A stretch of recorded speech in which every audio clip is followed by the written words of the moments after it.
Netflix is an empire that earns over $30 billion a year. And trust me, they didn't get there by accident. Every decision that Netflix makes is calculated to squeeze each and every penny from you, the consumer. But here's the twist. Hidden within this massive profit machine of theirs is a tiny, almost secret niche. A niche that's raking in more money than you'd ever expect. And so today, you and I will be talking about how anime is that niche and what Netflix's plan is for it moving forward. Let's go.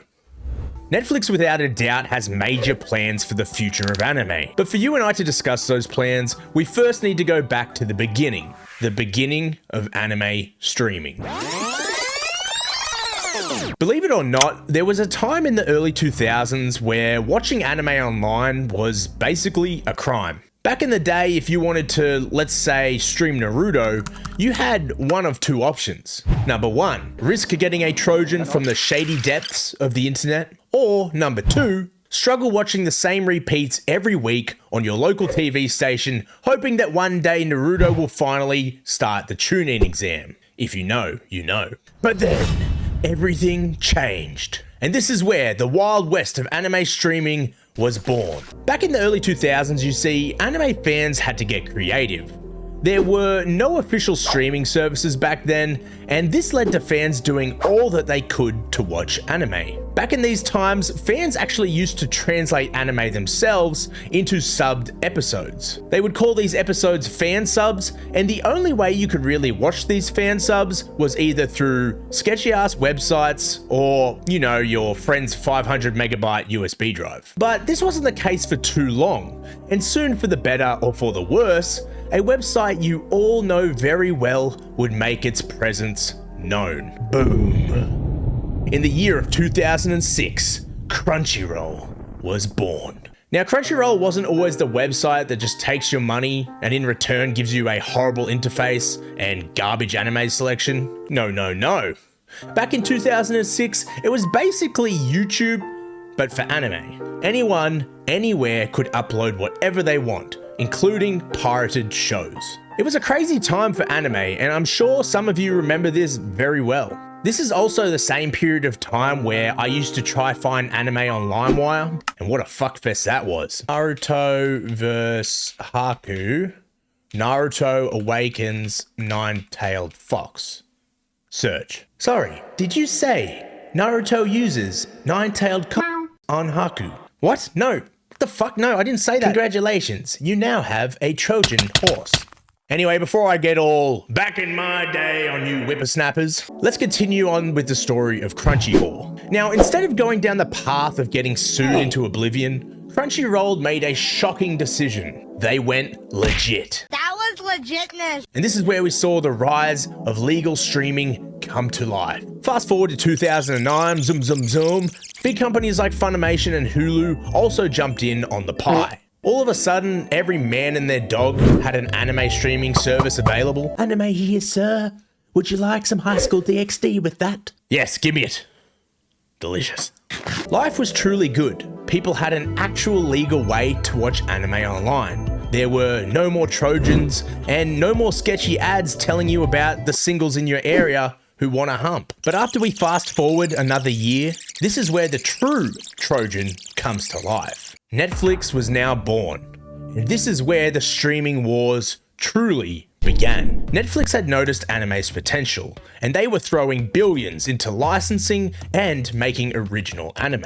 And it wasn't just Netflix, Amazon itself tried to compete. But let's be real, nobody remembers Amazon's anime service. Actually, I take that back. Granblue Dreaming was fire. Anyway, before you knew it, anime had gone from underground fan uploads to a multi-billion-dollar industry. And bam! Here we are in the 2020s. Anime streaming in this period has basically become a battle royale. Crunchyroll absorbed Funimation, Sony bought Crunchyroll, and Netflix just kept flexing its wallet. Yeah, you like that? Hehehe, daddy's rich. Meanwhile, while all this is happening, platforms like Disney Plus also see anime's potential.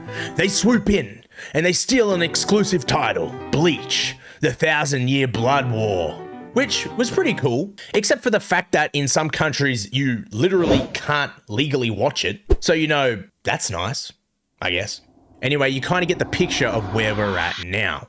But one thing I need to touch on is pirating. Pirating to this day is hugely supported by the anime industry. And as these giant companies put out their hand more and more for our money, I believe that that's only going to increase even further. But more on that later. Now, before I talk about Netflix's recent movement when it comes to anime, let me sling off some quick fun facts about Netflix. Let me put my reading glasses on for this one. All right.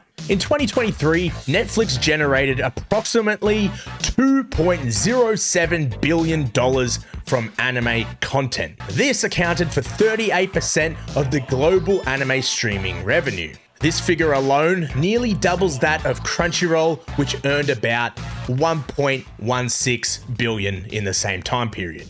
Netflix also invested $8 billion into anime in just a few years. It poured these billions of dollars into original anime like Devil May Cry Baby, Be The Beginning, and Castlevania.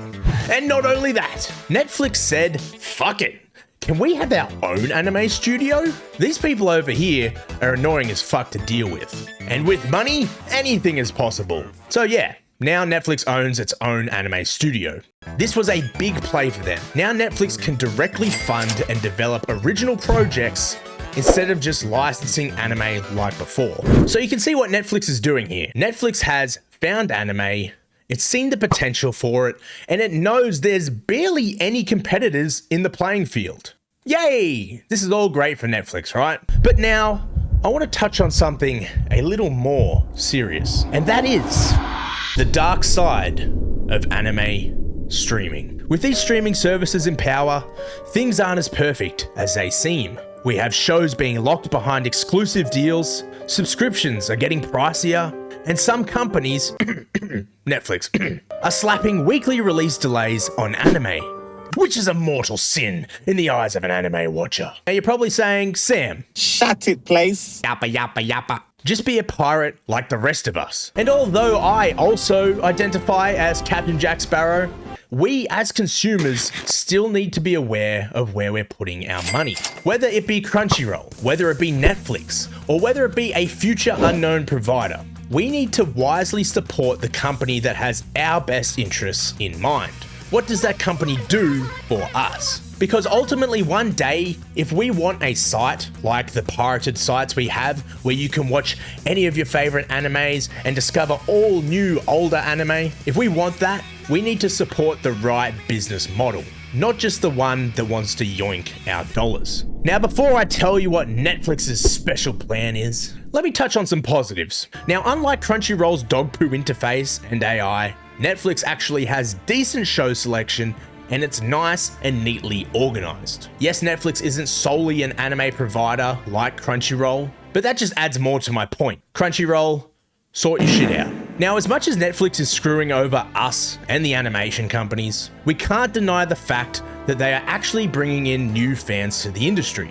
Netflix has over 300 million subscribers. And I don't know about you guys, but for me, liking anime used to be something that you'd get bullied over. But now, I get people talking to me about anime all the time. For example, I work in construction, and I now have people asking me, hey Sam, did you see Dan Dan recently? Or they'll say, hey, I binge watched Demon Slayer in one weekend. So for me, Netflix isn't just this evil force. We do need to admit that although they are here just for profit, they are still somewhat positively affecting the anime industry. You know, by giving it a huge platform. Okay, quick recap now, and then I'll stop edging you out on Netflix's plan. Here's the good and the bad. The good.